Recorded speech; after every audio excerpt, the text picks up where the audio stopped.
Doctor Rajkumar ಅವರು ಸೆಟ್ನಲ್ಲಿ ಕಾಯ್ತಾ ಕೂತಿದ್ದಾಗ, ಕಾಯ್ಲಿ ಬಿಡ್ರಿ, ಅವರಿಗಾಗಿ ನಾನು ಅದಷ್ಟು ಕಾದಿಲ್ಲ, ಈಗ ನನ್ನ ಸರದಿ, ಕಾಯ್ತಾರೆ ಬಿಡಿ ಅಂತ ಯಾರು ಹೇಳಿದರು? ನಾಗರಹಾವು ಸಿನಿಮಾದಲ್ಲಿ ನನಗಿದೇ ಪಾತ್ರ ಬೇಕು ಅಂತ ಕಲ್ಪನಾ ಅವರು ಪಟ್ಟು ಹಿಡಿದಿದ್ರ. ಚಿಂತೆ ಮಾಡಬೇಡ, ಮುಂದೊಂದು ದಿನ ನಿನ್ನನ್ನು ದೊಡ್ಡ ಸ್ಟಾರ್ ಆಗಿ ಮಾಡ್ತೀನಿ, ಇದು ನನ್ನ ಪ್ರಾಮಿಸ್ ಅಂತ ಪುಟ್ಟಣ್ಣ ಕಣಗಾಲ್ ಅವರು ಯಾರಿಗೆ ಹೇಳಿದರು? ಈ ಎಲ್ಲ ವಿಷಯಗಳನ್ನು ತಿಳಿದುಕೊಳ್ಳೋಣ ಇವತ್ತಿನ ದಂತಕಥೆಯಲ್ಲಿ.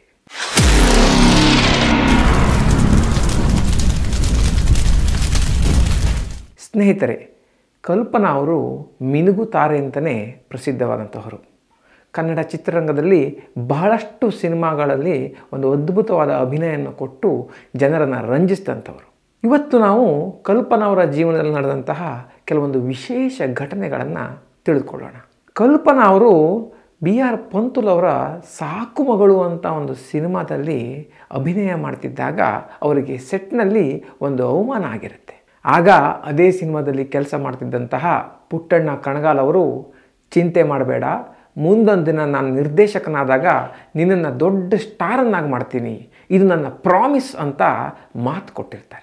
ನಂತರ ಪುಟ್ಟಣ್ಣ ಅವರು ಬೆಳ್ಳಿ ಮೋಡ ಸಿನಿಮಾ ಆರಂಭ ಮಾಡಿದಾಗ ಅವರಿಗೆ ನಾಯಕಿ ಯಾರು ಅಂತ ಒಂದು ಅನುಮಾನವೇ ಇರಲ್ಲ. ನೇರವಾಗಿ ಕಲ್ಪನಾ ಅವರನ್ನು ಆಯ್ಕೆ ಮಾಡ್ತಾರೆ. ಅದೇ ರೀತಿ ಕಲ್ಪನಾ ಅವರಿಗೆ ಮೊದಲು ಕೊಟ್ಟಂತಹ ಒಂದು ಮಾತಿದೆಯಲ್ಲ, ಅದು ಕೂಡ ಈ ಒಂದು ಆಯ್ಕೆ ಮಾಡುವಲ್ಲಿ ಒಂದು ಮಹತ್ವದ ಪಾತ್ರವನ್ನು ವಹಿಸಿರುತ್ತೆ.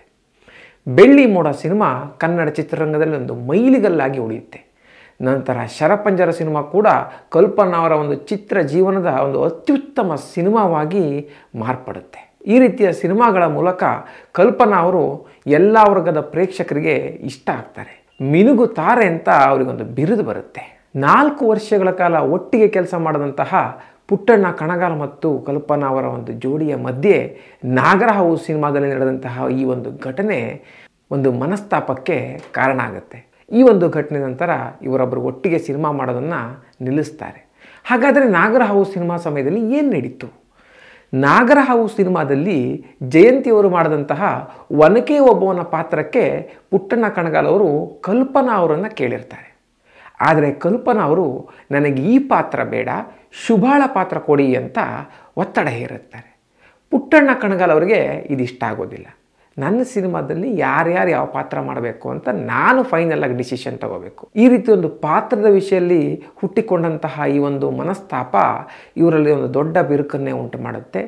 ನಂತರ ಇವರಿಬ್ಬರು ಒಟ್ಟಿಗೆ ಸಿನಿಮಾ ಮಾಡೋದನ್ನು ನಿಲ್ಲಿಸ್ತಾರೆ. ಇನ್ನು ಒಂದು ಕಾಲದಲ್ಲಿ ಡಾಕ್ಟರ್ ರಾಜ್ಕುಮಾರ್ ಹಾಗೂ ಕಲ್ಪನಾ ಅವರ ಜೋಡಿ ಜನರಿಗೆ ತುಂಬ ಇಷ್ಟವಾದಂತಹ ಜೋಡಿ. ಆದರೆ ಈ ಜೋಡಿ ಜಾಸ್ತಿ ದಿವಸ ಉಳಿಲಿಲ್ಲ. ಇವರು ಯಾಕೆ ಜಾಸ್ತಿ ಸಿನಿಮಾಗಳನ್ನು ಮಾಡಲಿಲ್ಲ ಅಂತ ನಾವು ಹುಡುಕಕ್ಕೆ ಹೋದರೆ ಚಿತ್ರರಂಗದಲ್ಲಿ ಒಂದು ಗಾಸಿಪ್ ಇದೆ. ಡಾಕ್ಟರ್ ರಾಜ್ಕುಮಾರ್ ಅವರು ಒಂದು ದಿವಸ ಸೆಟ್ಟಿಗೆ ಬಂದು ಕಲ್ಪನಾ ಅವರಿಗಾಗಿ ಕಾಯ್ತಾ ಇರ್ತಾರಂತೆ. ಕಲ್ಪನಾ ಅವರು ಬರೋದು ಲೇಟ್ ಆಗುತ್ತೆ. ಸರಿ, ಅದಕ್ಕೇನು ಸಮಸ್ಯೆ ಇಲ್ಲ ಅಂತ ಡಾಕ್ಟರ್ ರಾಜ್ಕುಮಾರ್ ಅವರು ಕಾಯ್ತಾ ಇರ್ತಾರೆ. ಹೀಗೆ ಅವರು ಕಾಯ್ತಾ ಇರಬೇಕಾದ್ರೆ ಹಿಂದಿನಿಂದ ಅವರಿಗೆ ಯಾರೋ ಮಾತಾಡಿದ್ದು ಕೇಳಿಸುತ್ತೆ. ಅದು ಕಲ್ಪನಾ ಅವರ ಧ್ವನಿಯಾಗಿರುತ್ತೆ. ಕಲ್ಪನಾ ಅವರು, ಅಯ್ಯೋ ಕಾಯ್ಲಿ ಬಿಡ್ರಿ, ಅವರಿಗಾಗದಷ್ಟು ನಾನು ಕಾದಿಲ್ಲ, ಈಗ ನನ್ನ ಸರದಿ, ಕಾಯ್ತಾರೆ ಅಂತ ಹೇಳಿದ್ದು ಡಾಕ್ಟರ್ ರಾಜ್ಕುಮಾರ್ ಅವರ ಕಿವಿಗೆ ಬೀಳುತ್ತೆ. ಡಾಕ್ಟರ್ ರಾಜ್ಕುಮಾರ್ ಅವರು ಈ ಮಾತನ್ನು ಕೇಳಿದ ಕೂಡಲೇ ಒಂದು ಕ್ಷಣನೂ ವ್ಯರ್ಥ ಮಾಡದೆ ಅಲ್ಲಿಂದ ಎದ್ದು ಹೊರಟುಬಿಡ್ತಾರೆ. ಈ ಘಟನೆ ಮೂಲಕ ಡಾಕ್ಟರ್ ರಾಜ್ಕುಮಾರ್ ಹಾಗೂ ಕಲ್ಪನಾ ಅವರ ಜೋಡಿ ಮುರಿದು ಬೀಳುತ್ತೆ. ಈ ರೀತಿ ಕಲ್ಪನಾ ಅವರ ಒಂದು ಅಹಂನಿಂದ ಅವರಿಗೆ ಸಿನಿಮಾ ರಂಗದಲ್ಲಿ ಒಂದಷ್ಟು ಅಡಚಣೆಗಳು ಉಂಟಾಗ್ತವೆ, ಅವಕಾಶಗಳು ಕಡಿಮೆ ಆಗ್ತವೆ.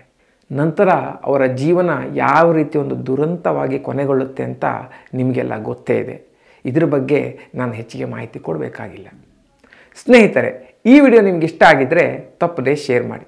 ಹಾಗೆಯೇ ಈ ರೀತಿಯ ಇನ್ನಷ್ಟು ಕುತೂಹಲಭರಿತವಾದ ವಿಷಯಗಳನ್ನು ನೀವು ತಿಳ್ಕೋಬೇಕು ಅಂತಂದರೆ ನಮ್ಮ ಕನ್ನಡ ಮಾಣಿಕ್ಯ ಚಾನಲ್ಗೆ ತಪ್ಪದೇ ಸಬ್ಸ್ಕ್ರೈಬ್ ಮಾಡಿ.